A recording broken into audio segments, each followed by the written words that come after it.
छत पर टहलते हुए सुमन की आंखों से आंसू बह रहे थे, जिन्हें छुपाने के लिए ही वो अपनी बेटी श्रुति की शादी की रस्मों में जमा उसके ससुराल के रिश्तेदारों के बीच से किसी जरूरी काम याद आने के बहाने से निकल आई थी। आज उसे अपनी माँ की बहुत याद आ रही थी। वो जब श्रुति के पहले जन्मदिन पर माँ से मिलने गई थी तो माँ ने अपने गहनों का डब्बा उसे पकड़ाते हुए कहा था, यह मेरी नतनी की शादी के लिए संभाल कर रखना। सुनैना की छोटी भाभी ने देख लिया तो बड़ी भाभी को बताया और फिर घर में हंगामा शुरू हो गया। उस दिन के बाद से ही शुरू हो गई रिश्तों में खटास, जो मिटने का नाम ही नहीं ले रही थी। आज जब सारे रिश्तेदार और मेहमान आए थे, उसके मायके से कोई नहीं आया था। 20 साल हो गए थे उसे वहाँ गए और अपने भाई बहन से मिले। शाम के धुंधलके के साथ आकाश में पक्षी अपने घरों की ओर पंक्तिबद्ध उड़ रहे थे, जिन्हें अपने आंसुओं के बीच भी सुनैना निहार रही थी और मन ही मन सोच रही थी, कितनी एकता है इन पक्षियों में भी। और एक हम इंसान अपने स्वार्थ के कारण इतने मतलबी हो जाते हैं कि खून के रिश्ते भी भूल जाते हैं। वह अपने अतीत के दिनों को याद करती है, जब तक उसके पापा थे। वो हर गर्मी की छुट्टी में आते और उसे अपने साथ ले जाते। महीने भर मायके में रहने के बाद सुनैना को छोड़ने भी आते। वो तब कहाँ करती, पापा आप बेकार परेशान होते हैं, मैं आ जाया करूँगी यहाँ। रांची से आपके जमाई भी मुझे ट्रेन में बिठा देंगे और वहाँ दिल्ली में रेलवे स्टेशन से मैं अकेले भी घर आ सकती हूँ। जब तक मैं जिंदा हूँ बिटिया, तुझे यहाँ आने में कभी कोई दिक्कत नहीं होगी। तेरा पापा है, तू अकेला इतना लंबा सफ़र क्यों करेगी? जमाई जी को फुर्सत नहीं है तो कोई बात नहीं, तेरा पापा तो रिटायर है, मुझे कौन सा अब दफ्तर की छुट्टी लेनी होती है। कुछ साल बाद पिता एक सड़क हादसे में बुरी तरह घायल हो गए। उसके बाद 3 साल बिस्तर पकड़ लिए। तब सुनैना अकेले ही हर साल जाने लगी अपने मायके। पिता की मौत के बाद धीरे धीरे मायके में सबका व्यवहार उसके प्रति बदलने लगा। दोनों भाइयों और भाभियों को लगा, माँ पापा की लाडली है तो इसे ही सब मिल जाएगा, माँ इसे अपने सब गहने दे देगी।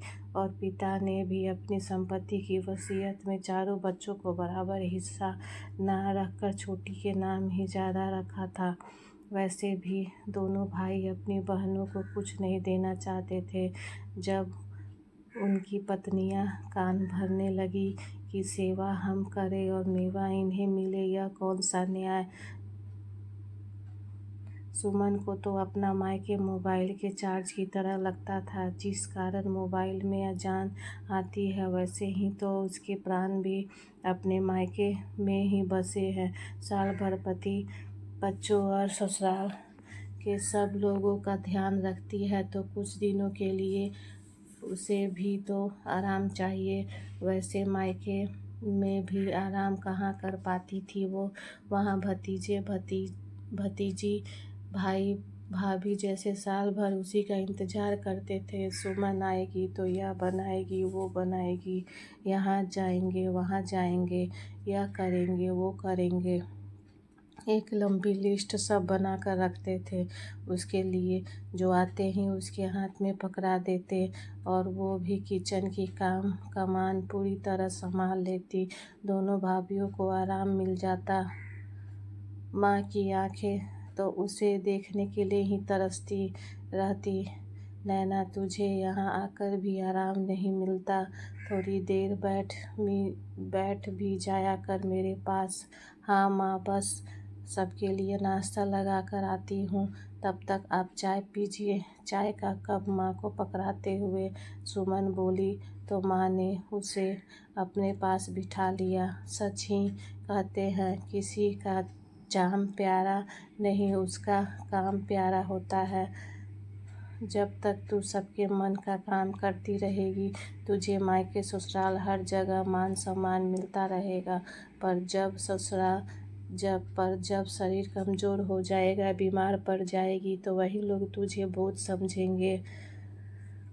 कहते हुए माँ की आंखें छलक आई थी। माँ, तुम्हें यहाँ कोई दिक्कत तो नहीं होती? भाई भाभी सब लोग पूरा ध्यान रखते हैं ना। मैं और आपके जमाई जी तो चाहते हैं आप हमारे साथ रहो। चलो ना इस बार मेरे साथ। नहीं सोनी, मुझे यहाँ कोई दिक्कत नहीं है, मैं बिल्कुल ठीक हूँ। बस तू काम करने के साथ साथ अपनी सेहत का भी पूरा ध्यान रखा कर। नैना, बुआ, मम्मा मम्मा, अतीत से आती आवाज़ें जैसे उसके बहुत पास से आ उससे झकझोर रही थी। मम्मा, आप यहाँ क्या कर रहे हो इस समय? नीचे सबका आपको ढूंढ रहे हैं। और क्या रो रहे हो आप? श्रुति दोनों हाथों में मेहंदी लगाए उसके पास खड़ी थी। अरे बिटिया, तू ऊपर क्यों आई? मैं बस सूखे कपड़े उठाकर आ रही थी ना। लगता है रात को जोरों की बारिश होगी। मम्मा, किससे झूठ बोल रही हो आप? कपड़े तो हैं ही नहीं यहाँ। याद करो, आज तो मशीन से निकाले ही नहीं। अरे हाँ, मैं तो भूल ही गई थी। आज तो मेहमानों के बीच वॉशिंग मशीन चलाने का समय ही नहीं मिला। आप मामा मामी और मौसी को याद कर रही हो ना? क्यों झूठी उम्मीद लगाए बैठी हो? नहीं आएंगे वो लोग। ऐसा नहीं बोलते बेटा, वो आएंगे तेरी शादी में। मेरा मन कहता है फिर तो हो गई आपकी बेटी की शादी। 20 साल से तो एक बार भी खोज खबर नहीं ली है उन्होंने। मैंने तो उन्हें देखा भी नहीं है, और ना ही उसकी कोई फ़ोटो ही है आपके पास। अच्छा छोड़, चल दिख मेरी गुड़िया के हाथों की मेहंदी। यह लो देखो और बताओ कैसी लग रही है। बहुत ही सुंदर डिज़ाइन बनाया है पार्लर वाली ने। वैसे तेरी मौसी भी, हाँ पता है, वो बहुत बड़ी मेकअप आर्टिस्ट है। तुझे कैसे पता? मैंने तो कभी नहीं बताया। वो तो मैंने बस तुक्का लगाया था। काश वो तुझे दुल्हन वाला मेकअप करती। श्रुति ने माँ से कहा तो दिया कि वो झूठी उम्मीद लगा रही है, पर उसने अपनी माँ की आंखों में अपने भाई बहन से मिलने की जो तरफ देखी, वो उसे बेचैन कर गई। उसने फेसबुक पर अपने दोस्तों की मदद से अपनी मौसी और मामा के बारे में काफ़ी जानकारी इकट्ठी की। मेहंदी की रस्म के बाद जल्दी हल्दी और फिर अगले दिन शादी। रात भर श्रुति जगी रही, अपनी माँ की आंखों में तैरती उस उम्मीद से उसे जगाए रखा जो अपने भाई बहन से मिलने के लिए थी। उसकी कुछ सहेलियाँ दिल्ली में रहती थी, जिसकी मदद से उसने अपनी मौसी सुप्रिया का कॉन्टैक्ट नंबर लिया। फिर सुबह 5 बजे फ़ोन किया और अपना परिचय देते हुए अपनी माँ के बारे में बताया। उधर सुप्रिया भी अपनी बहन से मिलने के लिए बेचैन थी। मेरी नैना की बेटी, तुम ढेर सारा आशीर्वाद। कैसी है मेरी नैना? ठीक है ना मेरी चुटकी? अब तो बहुत बड़ी हो गई होगी। बड़ी नहीं मौसी, समय से पहले बूढ़ी हो रही है आपकी बहन। आपकी लेटेस्ट फ़ोटो देखी अभी आपकी फेसबुक आईडी पर। आप तो मम्मा की छोटी बहन दिखती हो। वो तो मुझसे 10 साल छोटी है, लेकिन ठीक कह रही हो, घर परिवार की जिम्मेदारियां में उसे अपने लिए समय कभी मिला ही नहीं। मौसी, आप दोनों मामा जी से बात करो कि वो मेरी शादी वाले दिन आए। माँ बता रही थी कि मामा और मौसी का शादी में होना बहुत ज़रूरी है। हाँ, मामा ही शगुन के गहने पता है, और माँ ने तेरी शादी के लिए जो गहने रखे थे वो आज भी मैंने बैंक लॉकर में संभाल कर रखे हैं। उन्हें कई बार बेचना चाहता था वो, पर माँ ने मुझे कसम दी थी कि छोटी की शादी में उसे नहीं दे पाई थी, पर उसकी बिटिया की शादी में यह गहने ज़रूर देना। तेरी माँ ने उस दिन के हंगामे के बाद हमसे रिश्ता ही तोड़ लिया। शायद वो सारी बातें जो दोनों भाइयों और भाइयों ने की थी, वो सब तेरे पिता और दादी को पता चल गया। छोटा झूठा आरोप लगाया था हम दोनों बहनों पर कि हम माँ को बहला फुसला कर उनके गहने और पैसे हड़पने ही आते हैं। तेरे मौसा जी ने तो मेरा वहाँ जाना और मायके में किसी से भी संपर्क रखने पर रोक लगा दी थी। बीती बातें भूल जाइए मौसी, एक नई शुरुआत करते हैं।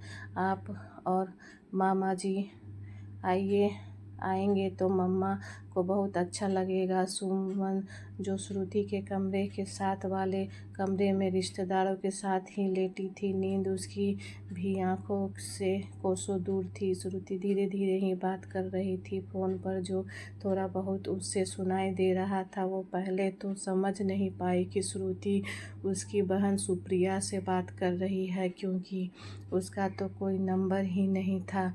इतने सालों से सुमन के पास एक दूसरे से संपर्क के सारे रास्ते भी बंद हो गए थे। अंतिम शब्द उसने कान में गूंजने लगे, मम्मा को बहुत अच्छा लगेगा। किसको अपनी शादी में बुला रही है श्रुति, यह वो नहीं समझ पाई थी। शादी की तैयारी जोरों से चल रही थी। हल्दी वाले दिन भी सुमन की नज़रों दरवाजे पर रह कर जा रही थी। मुझे सबसे ज़्यादा खुशी कब होगी, जब श्रुति जानती है तो कहीं सच में ही तो वो सुप्रिया दीदी से तो बात नहीं कर रही थी। एक उम्मीद की किरण मन में रोशन हो गई थी। अगले दिन जब श्रुति को सजाने के लिए पार्लर वाली आई थी, भाभी माँ, क्या आप यह चाय उन्हें दे आएंगी? सुमन की ननद ने कहा तो उसके हाथ से चाय की ट्रे लेकर सुमन श्रुति के कमरे में चली गई, जहाँ श्रुति के उम्र की ही दो लड़कियां के बीच एक महिला बैठी थी। उसकी पीठ दरवाजे की तरफ थी और वो श्रुति से हंस कर खूब बतिया रही थी। यह हंसी, यह आवाज़, सालों बाद भी वो अपनी दीदी की आवाज़ करोड़ों आवाज़ों में से पहचान सकती है। उसे एक पल के लिए फिर लगा शायद आज उसे यह आवाज़ पहचानने में धोखा हुआ है। सुमन चाय की ट्रे के लिए आगे बढ़ रही थी, तभी श्रुति ने उसे देख लिया और उसके हाथ से ट्रे लेकर टेबल पर रख दिया। मम्मा, आंखें बंद कीजिए, आपके लिए सरप्राइज है। अरे श्रुति, क्या कर रही हो? बस अभी इतना काम है और तुझको खेल सूझ रही है। प्लीज़ मम्मा, एक बार आंखें बंद कीजिए। बस मैं 3 तक गिनूंगी तो खोल दीजिएगा। अच्छा बाबा, जो हुक्म मेरे आका। 1 2 3। जैसे ही सुमन ने आंखें खोली और सामने अपनी बहन सुप्रिया को देखा, उसे पल भर के लिए अपनी आंखों पर विश्वास ही नहीं हुआ। सुप्रिया ने उसे गले लगा लिया। छुटकी दीदी को माफ़ नहीं करेगी क्या?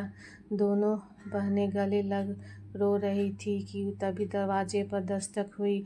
हमारे भी गले लग जा बहन, सुमन के दोनों भाई बोले। सुमन बेटी के फ़ोन पर किसी से बात करते हुए जो उम्मीद जगी थी वह पूरी हो गई।